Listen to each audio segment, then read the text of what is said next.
ប្លុកនេះទំនងទៅរឹសម៉ែមរឹសចាក់ស្រេះហ្នឹងពេលខ្លះត្រីនៅក្នុងហ្នឹងអត់ចេញក៏យកអត់បានដែរ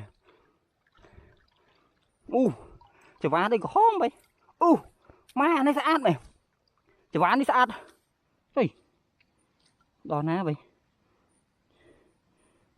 មួយចង្វានេះពណ៌តក្រូចមកនៅចង្វាស្អាតមែនតើមួយនេះម៉ែស្អាតបងប្អូនអើយចង្វានេះហើយចង្វាភ្នំដាក់មួយមើល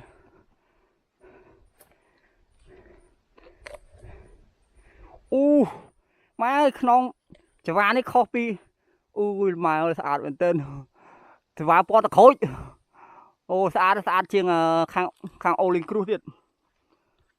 ចង្វាអូលីងគ្រូក៏មានដែរចង្វាឡៃណាក៏មានដែរតែអានេះមកពណ៌តក្រូចអូយខ្ញុំទៅឃើញស្អាតណាអូយអែម